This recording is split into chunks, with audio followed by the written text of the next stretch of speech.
Welcome to the If You Know You Grow podcast. My name is Chantel Braley, and I am going to be your host for the next however many minutes. This podcast has been created to help bring you behind the scenes of some incredible brands, hear some incredible stories, and make it so that it is no longer an if you know industry, because now it is all about if you know, you grow.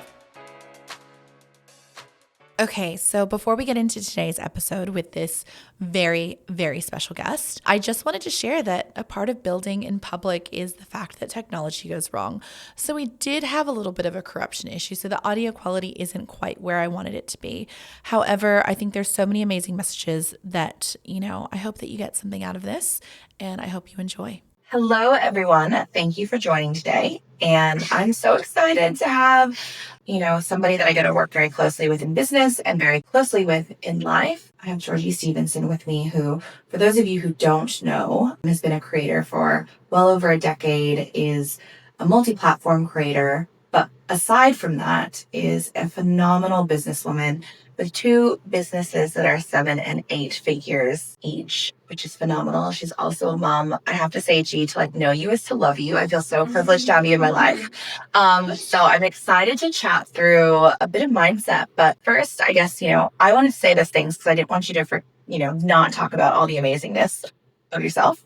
But for the people who don't know you, or maybe don't know you as well, can you share a little bit about yourself? Well, first of all, thank you so much. I'm so excited to be here. I'm so proud of you. And you very much summed it up. But I, started off my early 20s. I became a lawyer. Did that because that's what I thought I should do to please kind of everyone else. Mm-hmm. Got admitted into law, had a great job in a law firm, and then kind of was just saw my future and was at the time too, I was, a baby creator and doing my YouTube and Instagram. And I just, being an influencer wasn't really a legit thing back then, but I just was this sets my soul on fire. I love my community. I love how I show up. I love who I am in this, career. I just want to see what happens. And so I took the jump and I had kind of a gap year. And then I started Naked Harvest with Cooper and Rise and Conquer, and then have been navigating that as someone who, didn't do a business degree, really had no interest in starting a business, and it kind of all fell into place. And now, having a business, working beside people like you, having the incredible NH community and the Rise and Conquer community, and also navigating mum life and still doing all the things, basically. Yeah. That kind of sums it up. I feel like there's no direct way to describe No, I'm especially because I think you are so multifaceted in what you do. True. And everything always gets 100% and 110% actually. I don't know how you're doing it, literally, basically 6 months pregnant. I have people like you, so. You have a village, but you still have to show up, and I can't ever actually be you. So you are doing the things. I and Alicia always joke that she just needs to have a mask of my face, and it would just make life easier. But that can't happen. At what point can we be big enough for a deep fake? That's the question, right? Well, also surely AI can just figure it out. Exactly. And I love that you have always shared your journey, really transparently. I think that is one big thing when I'm always asked, what's Georgie like in real life? I'm she's actually the same. Honestly, what you see is what you get. What you see is what you get, except for you're a little bit more cuddly in real life, because touching is a love language of yours. Very cuddly. Probably a little bit more unhinged in real life too. But also, that's fine. You just keep us on our toes. We love it. We love it. So, one thing that I would love to chat through, and I think this is something that you can see in both of your businesses, because you have two businesses. So New Harvest, which was formerly Naked Harvest Supplements. I did call it Naked Harvest, didn't I? It's just NH. Let's just call it NH. Yeah. It's to give some context on why this is such a transition, everybody, is because of the fact that as a sustainable brand, it made no sense to rip one name out and put another name in. So we will have a little bit of a sticky transition, but it means that we can stay aligned with one of the brand values, and that's incredibly important. But it's also really hard. It's not a dramatic name change. No. And half the time we say NH anyway, so you don't know which N you're referring to. Exactly. But, both businesses like, women's supplements or women's focused supplements, very, very heavily impact driven with the community. The hardest vertical I think you could have ever chosen, like I think having worked in the industry now for over 15 years, supplements is the hardest thing you can do. Really? Oh yeah. And like, yes, you've made it look easy, but, or maybe on the exterior, it sometimes feels like it looks easy. But if you think about, just some context for those who don't know the difference between supplements and other brands, when we want to bring a product in, we start formulating that product 9 to 12 months in advance at minimum. Yeah. Budget took almost 2 And years. it's a lot of resources. Yes. It's a lot of resources. And there's lots of ingredients where things can go wrong, or things can, and when I say go wrong, it's like, I think at one point, like all of Australia was out of mango, which is wild and doesn't make sense. And so we had product delays. But also, like, when we bring something to market, we're bringing it into quantities of the thousands and not 100 products. So yeah, you want to kind of be certain that it's going to work. Yeah, there's and a lot doesn't of always. Yeah, it doesn't always. True. I guess it's only what I know. So exactly. So I mean, you didn't choose an easy step with that, and you're driving so much impact. And then Rise and Conquer, you are empowering thousands of women, tens of thousands of women at this point across the world, and really changing the way they see themselves and they see their life. And I mean, these are things that make you incredibly powerful. But what I really wanted to chat through today was, you have two businesses that are so impactful and that are not the easy paths to take. Like, especially because, when I first said you are a great creator, like, you are now well and truly an entrepreneur above all. You are a business owner above all. But as a creator, you could have taken paths of least resistance at any point, because you sell clothes very easily, you sell other products very easily, and you've chosen two really difficult paths. So I would love for you just to share with the people listening, just share, like, I'd love for you to share, like, top line, and we'll kind of see where this flows, but like a bit about your approach to mindset and mindset in business, because that is why you can be a powerhouse, because you just have such a beautiful perspective. So I'd love for you to share that. I love that. Well, first of all, in regards to, choosing harder industries or that sort of thing, I'm just such a big believer is you have to be obsessed and love what you do, and never start a business or start a project just because you think it's going to make you money or because it's the easiest option. Because even though that may be a truth at one season, I truly believe like anything does take, time and love and consistency. So for me, it was always about choosing paths where I felt like my heart was 100% in it. Because like you said, it's not this linear path. Yeah. And yeah, I'm sure you can make a quick buck, but that was never what I wanted to do. And so it was always about creating businesses that I could get behind. And also, Chantel, you've probably seen, if I can't get behind the project, the activation or whatnot, it doesn't usually go well. Like, there's such a direct correlation between me needing to need to be 100% in it and yes, I'm on board. So that's kind of the first thing. So with mindset, even the journey, so New Harvest is 6 years old, RNC is 6 years old, and again, the challenges, the highs and the lows, and the economy, everything that has happened in a 6-year span, we've really seen kind of, the seasons that does come in a business. And if I hadn't done the mindset work, the inner work, the almost the healing of it all, I do believe it's you're going to have a very different result. And I think sometimes with business, people think it's a system, it's a structure, it's a plugin. It's like, I just need this expert, I just need this person, I just need this tech.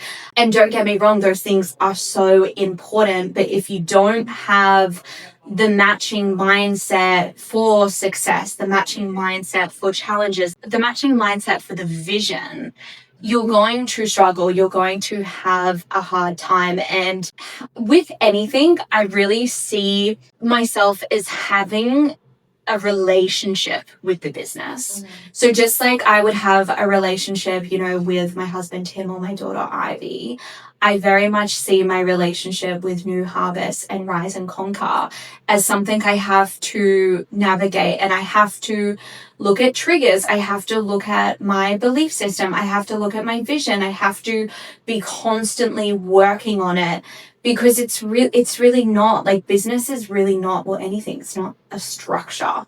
And I think that has been my biggest learning. And it's interesting because I never wanted to start a business or create a business, because I thought of it as very kind of like, ooh, you know, so black and white. It's so like boring. Yeah. And then now I'm in it, I can see, look, there are boring parts. We do a business meeting every month. I'm like, oh my God. Georgie's like, give me the visual graphs. Yeah, I'm like, Kelly, where are the graphs? Because I just don't care for numbers. And so, yeah, I feel like now being in the business, it's so much more. And I feel like even I've seen your journey with that too, Shannon, of how much mindset is involved. It's actually wild, because if you don't have the correct mindset, it bleeds into everything. It's like your employees can feel it, your community can feel it, you know, you can feel it. You start getting resentful. And that's even like, you know, like dealing with your emotions in business. If you're coming to work and you're like in a low vibe, if you're coming to work and you feel resentment, if I feel interesting feelings towards Cooper or towards Shan or towards the business, like, they're great things, because it's showing me where I need to do the work and heal, because I truly believe everything is like an internal job. Yeah. But again, there'd be so many people who move through life that they are triggered. They're getting these emotions and they can't hold it. They can't deal with it. And so they shut down their business, or they, you know, sell it, or they get people in who actually aren't aligned. And so I know I've gone on a huge rant here, but I hope that answered the question. It definitely did. And I think that there's probably a couple of things in that I really want to pull out. And one of them, and I know that this wouldn't be like an easy answer either, but I think it's often very common for people to hear, like, do the work in like that, you know, the self-development space. What do you mean when you say do the work? Because that's, I would imagine for a lot of people here, that's where they're like, okay, we'll create a structure, or we'll create a process. And like, that's actually not necessarily what, you know, we mean by that. So like, what do you mean when you say do the work? So I think it's, and you've got to understand the structure that it coexists with doing the work. But I do believe you always have to do the work first. So for example, let's just say in New Harvest, it is co-founded with my brother Cooper. I'm sure you'll have him on the podcast. And it, you know, like I said, if I am showing up in the energy of resentment, you know, towards him or to the business, or, you know, maybe I'm feeling burnt out, or I'm feeling like the vision isn't being met by our team, or those certain things, it's, again, that can be somewhat of the truth. But that, like, our feelings are always a reflection of what's happening internally in our world.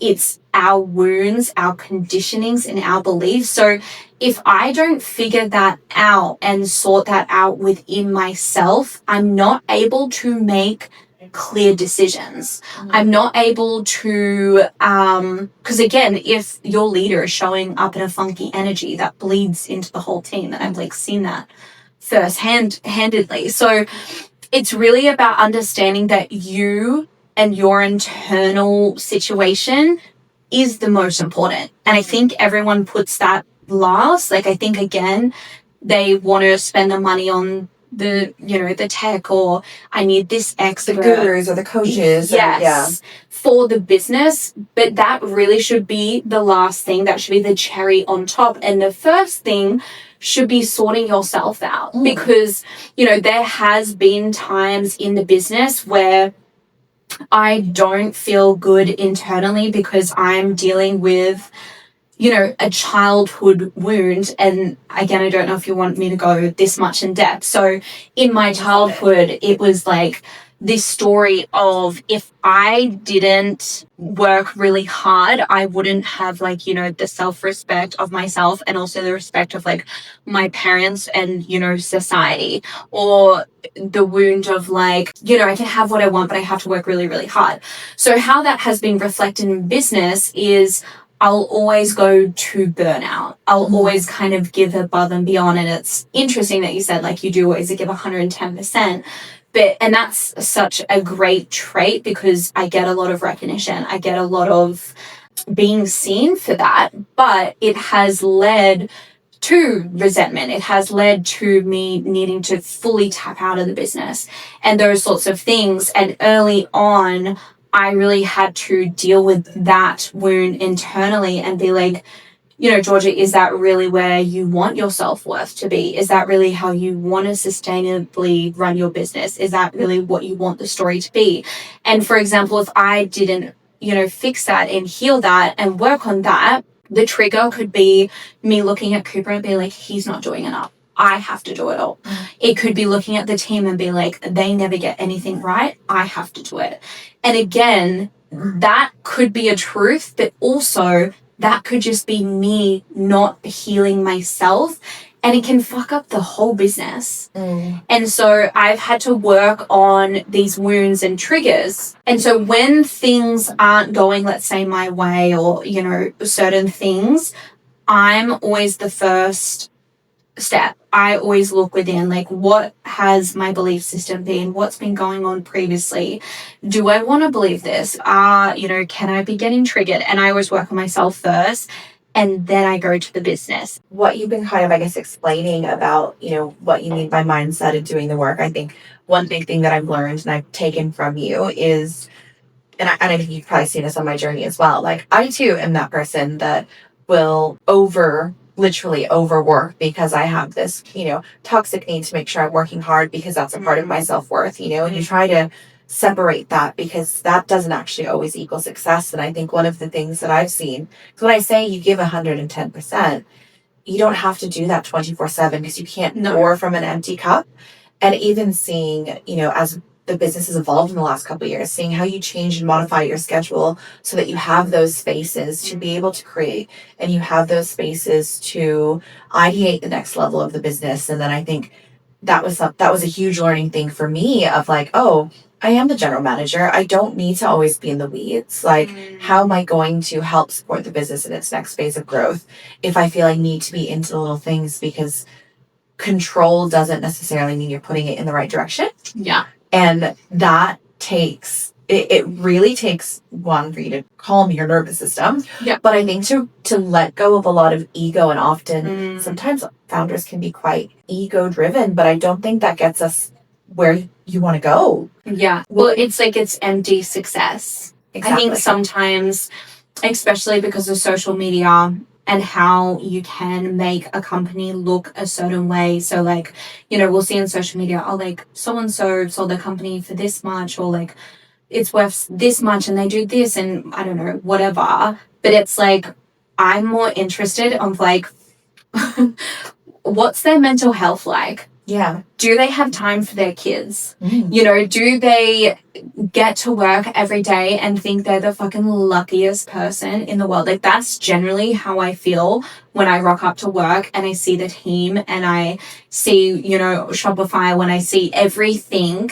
It's I have created a mindset where I feel so fulfilled and content and happy, and I'm still driven, I'm still hungry, but not at the cost of enjoying the journey and the becoming. And I think if you don't have the mindset backing, like we were saying, you can work for 5 years and it can be hell. and you can get the end result, but it's like at what cost? Yes. And I think from the start, that was a huge thing of me realizing how easy it would be to be more, egotistical, to buy into certain things, to make things like look toxic hustle culture. Yeah, to make things look prettier for the numbers and those sorts of things, and just being very honest about who I want to be in the becoming rather than the end result. Yeah. And I think that's why mindset is so important.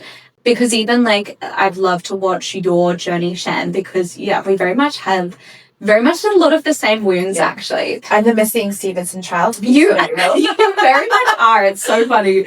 You like attracts like. It makes complete sense. And it's been incredible to see, because even, me and Coop have had conversations where we're like, Shan, that's not actually something you should be doing, like for your level, for where you're at, for how much you get paid. Like that's actually, I know you can do it, and I know that you'll go do it above and beyond, but it's like that's not actually something you should be doing, because we want your brain and your zone of genius in, these things. And even seeing your evolution in realizing that, and just being like, oh, just because I can do it doesn't mean I have to. And even like your evolution with, the team, because I feel like sometimes as, a leader, you can feel like, oh, I don't want people to think like I'm different, or I'm like more than, or I'm, all those sorts of, again, these are just wounds come up. And I've really seen you like you've always been an amazing leader. That's literally why I hired you, because I saw you in Pedal and Pup, and I was like, oh my God, like, it's just, I really saw you as the missing piece. And then, but to see you step in and be an amazing leader, but then even evolve to a more amazing leader, and I would say a better leader, because you've sorted out the wounds and the triggers. Yeah. And I think also better in the way of happier. Yes. Like, more fulfilled, knowing your boundaries. I can definitely see so much more in your self-worth and like who you are as a secure person, which bleeds into the business, which bleeds into strategy, which bleeds into everything, which again, I know we keep honing on about it, but that's why mindset is so important. I think it shows the difference though, because, to tell everybody pretty honestly about this, like, G and Koopa got me onto, basically seeing a therapist. Our senses is like life-changing. We're like, Shan, you need a therapist. Yeah. But it's because they could see those blocks in me, and they could see where I was doing the right thing, but I wasn't doing like the thing that my higher level self needed me to do. And it really made a big difference. But then in saying that, having a company that supported me to be like, yeah, just go see him whenever you need to go see him. Doesn't matter if it's during work hours, which seems like something that often will feel contradictory, because I think that, like, especially in the startup phase, when you're looking at, and I mean, we're past the startup phase now, but when you're in that early phase where you're so conscious of having a lean team, the concept of that team member being out of the business, 3 hours a fortnight or whatever during business hours, you can have a scarcity mindset of that, and you can be really afraid of it. Or I can now see that, like, that has repaid itself tenfold because of the fact that when you are centered and clear, you are making more conscious decisions, and you're making decisions from the right place, from like an aligned place. Yeah. And I can see that difference in the business. It's huge, isn't it? And that's what it's like. 1 + 1 doesn't always equal 2. Yes. When we're talking about energy, when we're talking about mindset, when we're talking about alignment. And so sometimes it might feel like, oh, working on myself and working on my wounds and my triggers feels like 10 steps back, when I could be putting, those hours into the grinding of my business. But what you don't actually realize is, like you said, Shan, of like, it literally will be tenfold in your business. Yeah. It's like in, your personal relationship. If you're having issues in your personal relationship, taking some time to figure it out is so important, because otherwise you're going to get the same result. Yes. And so I think I love that we're having this conversation, because like you said, I don't think people put the internal work first. It's probably like the last thing when they like hit rock bottom, or like things get so bad. But it's if you can consistently be putting in the internal work and not get it to a point of like crisis or burnout or like complete resentment towards your business, that's when you become unstoppable. Yes. And that's even like, I'm sure, you know, we'll talk about like when there's challenges in your business is so important as you, as the leader, whether, you know, it's your like Shan, like general manager, or if you're the owner or the founder or, you know, just in the team. If challenges come on board and you just lose your shit and you go into scarcity or you go into your wounds, you're not ever making decisions from a clear place, and that will always come around to bite you in the butt, and you're never actually creating the best business. You're never actually creating the most, you know, beautiful thing because you're so bogged down by this internal stuff. And also, again, it's like when challenges happen, it doesn't completely dysregulate you and you think it's like the world's ending. Like I remember at the start of Naked Harvest, challenges would happen and like we'd have people crying. We'd have, you know, like it felt like life or death. And it's like, we're in supplements. Yeah. This is not life or death. Yeah. We are not brain surgeons. But that's like the energy felt like that. Whereas now we have the shit go wrong, honestly, 24/7, like it's actually wild. And Shen's chill, I'm chill, Cooper's chill. The team's very chill. We come together, we brainstorm, we figure it out. And we work through it, and it usually ends up being like the best thing. Like we make, you know, absolute gold out of shit. But if you're someone who hasn't done the internal work, that would constantly dysregulate you, and you would go home and you'd be like, oh my God, shit's always going wrong to your partner. Oh my God, this is always happening. Like you're in this victim mindset, and can you see how then that will perpetually be a shit life? You know, like it's like the becoming, the whole journey is this horrible experience. So it's like, why would you ever want that? And even I think it's important, like this whole thing of like, oh, startups, you have to go through the struggle. You have to go through the challenges. Like it's really hard. It's really, you know, shit, for lack of a better word. That's not actually true. That's because a couple of people have had that experience and that's what they have reflected and that's what they've, you know, said how it is. But that doesn't actually have to be your experience. But your experience is completely reflective of your mindset. Yeah, I definitely agree with that. I think when people talk about all the negatives, because I look at it from a perspective of how much, I think like the culture that we've created and how beautiful and how free our team feels. And like none of those are negatives for where we're, you know, at with the size of the business that, you know, you've built. But people who try to sell that, I always worry, like, is it because you've got a victim mentality? Or is it because you pushed yourself to your breaking point and you made decisions out of no clarity during that whole time? Yeah. And like you actually have made the wrong call and you're rock bottom, but it's because you never stopped to like give yourself, you know, your life vest beforehand. Yeah. Because like everything is figure outable. Everything has the solution. Everything can have a positive outcome. It's just if you have basically ignored things for so long, or if you're so, you know, dysregulated from your own feelings and internal beliefs, that would be reflected. Yeah, no, 1000%. I guess, you know, to maybe, I feel like we could chat about this for forever, but one thing I would love to know is like, what resources have you used to focus on your mindset, and like what do you recommend for people? Yeah. So like kind of like beginner level, if you haven't really done any of this work, very simple is like just fucking giving yourself some stillness in the day where you're not checking your phone, where you're not checking social media, where you're not checking Shopify, when you're not checking the numbers or, you know, your to-do list, and just having some moments of stillness. Again, it's like I see my meditation time or my stillness time as like, you know, just like we clean our teeth every single day because we need to. You need to clean your brain. You need to give it a refresh. And so like a 10-minute meditation every single day should be non-negotiable. And it's just a stillness. It's a breath. It's because, you know, we're in this world where our phones are pinging and people are upset and there's traffic and there's, so much stimulation that it's not natural for us to be so stimulated. So meditation for me is just like a non-negotiable. You know, we have the Rise app, so we have so many meditations that are guided meditations. I know people struggle just to sit in silence and their brain, you know, goes 100 miles an hour.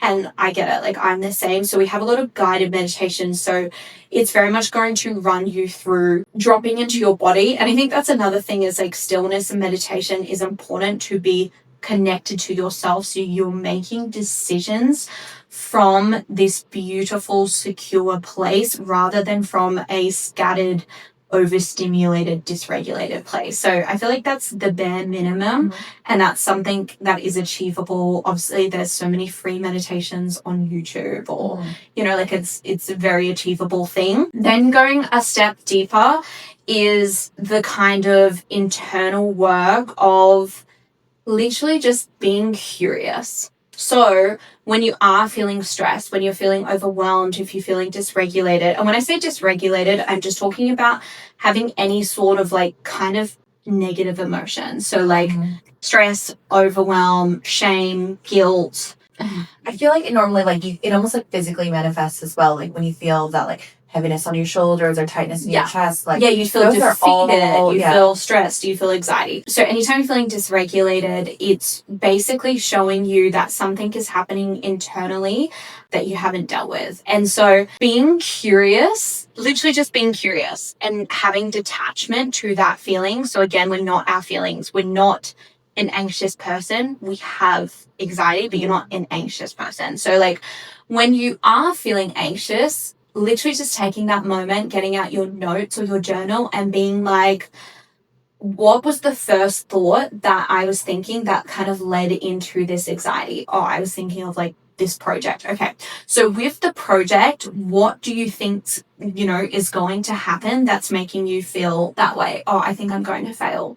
Okay. So with you failing, what would it mean? It would mean that I'm not good enough. Okay, so you feeling like you're not good enough, when did that first start?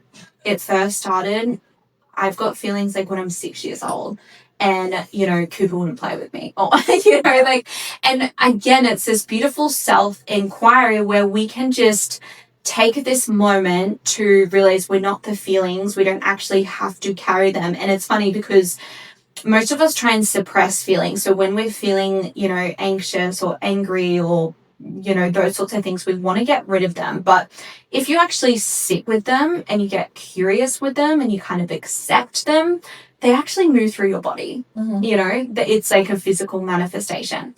So that's like the second thing, is like just getting curious. And what you'll start noticing is you'll have like, you know, 3 to 6 specific wounds that are reflected in like every aspect of your life. So again, they're all self-worth, they're all like love. It's like that's the very basis that every human feels. So you'll notice you have stories that perpetuate, I don't know if that's a word, and are reflected in every aspect of your life. So it could be the story, like I said, of me, well, I have to work hard. If I don't do it, it won't get done. And I might see that in my relationship with Tim. I might see it with Cooper. I might see it with Shen. I might see it with the team. I might see it with my social media manager. Like, and then what you need to realize is if you're seeing it more than once, it's internal. It's a story. It's not actually true. It's a lens that you have that would be filtering your life and controlling your life. So what's cool is you get curious and you're like, shit, I've got some stories controlling my life. And then from there, it's like, you know, the more kind of deeper healing work, EFT tapping is like 10 out of 10. Highly recommend. We do have some EFT tapping in the Rise app. Otherwise, you know, look it up on YouTube or social media or whatnot. I do highly recommend doing it with a practitioner first and then being able to do it on yourself. And I can do it on myself now and like move through different feelings. And again, it's like what you do with tapping is you're removing that feeling from your body so you're able to make a clear decision and see things clearly. So you're not controlled by the old emotions and the old stories. Yeah, I feel like I'll leave it like at that because any more it's going to get... It gets real deep. Yes, but if you're doing those, you would be a very different human. Yeah. If compared to if you're not. Yeah. So it's like those are the kind of the three things that I would focus on, which is just like first the stillness, second the curiosity, and then third realizing what stories you have, what stories are running the show, and moving through them. Yeah, I feel like that's like a great start. And I think with that, like being self-aware enough and being okay to release those things, because I always found that so interesting with ENT. I was like, why do I feel so great? And the fact that I've given myself the space to like acknowledge that I'm feeling something instead of gaslighting myself to being like, oh, you don't feel that way, you're just being dramatic. Acknowledging that I'm feeling it, allowing myself to like get that this is an emotion, and then telling myself that I'm safe. It's okay to let it go because it's not serving me. I don't need it. It's actually not something that's going to give me power. It just has control over me. Yeah. So past experiences. Exactly. So yeah, not that. Those are all incredibly helpful tips to start. And I think again, it's a journey. Yeah, it's a journey. It never stops. So before we wrap up, Chi, is there anything else that you'd like to share with everybody today? I think, this has been so powerful hearing your perspective on mindset in business. Actually, I do have one more thing I'd love to ask. Yeah. I'd like to share. At what point, because, part of this podcast is not just talking about the highs, because everyone talks about the highs. And I think a lot of people sometimes will over glorify the highs. And I love that we are in such a transparent, honest, like when something's messed up, the team knows, we tell the community, like, we're not trying to make it look any different from what reality is. Yeah.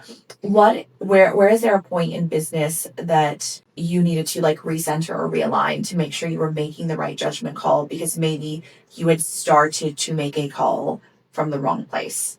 Because that's something that's always going to happen. You'll make that initial reaction of like, we need this because someone told me that we need this, but actually this isn't where we want to go, or it's not what we need once you've been able to recenter and re-regulate. Well, I think, like those examples of the things I've done, it's like having those tools so constantly, you're never getting too far away from the alignment. But also something to add on that is understanding that you're going to be constantly evolving as a person in a business, and understanding that what previously may have served you in the business is not always going to be the thing. And so what I've understood, and I can be a little bit black and white, I can be a little bit like, well, this has always worked, so why don't we do that? And, that's honestly why I did law, because I have like a pretty analytical brain. And so what has really served me is in every situation, putting that fresh lens on, well, if I actually take a step back, and again, it takes all those tools, and then being like, okay, it's fine that may have served me. It's fine that we may have got some wins with doing it that way or using that person or whatnot. But is that what I want to continue? Because again, we are supposed to change and evolve. And like me as a person, when I first started NH, I didn't have Ivy. I had a very different life. And so I do make decisions very differently. And it's not that one is wrong or right. It's that I want to constantly check in and realign and evolve and be okay with that. And I think if you do have the mentality that there is one decision that's right or wrong, you're probably going wrong in your life. Yeah. Because it's like a constant internal, check-in and change. And I think being okay, even what you said, like a huge piece of like acceptance of just because something has worked, you don't have to continue it, and being okay with that, and being okay with the business changing and you changing, and having full acceptance in that is going to be your biggest piece. Any last words, G, before we wrap up? No, I feel like I love this conversation. Like I said, I think it's very overlooked in business. And like you said, I think sometimes we just talk about the highs, we talk about the numbers, we talk about what's right, what's going right. But this truly has been the most important thing that has made me not only happy in my business, but successful in my business. And so I'm so glad you brought this up. No, I loved it. Thank you so much for sharing this information. And for those of you who have discovered Georgie for the first time, which I feel like if you're in my world, that would be wild because we are so intertwined. She has an amazing podcast of her own called Rise and Conquer that navigates mindset topics all throughout different facets of your life. And even if maybe the topic is not centered on business, like you're in a relationship with your business, you're in a relationship with your job. And I think that the values and the themes are so applicable across different places in your life.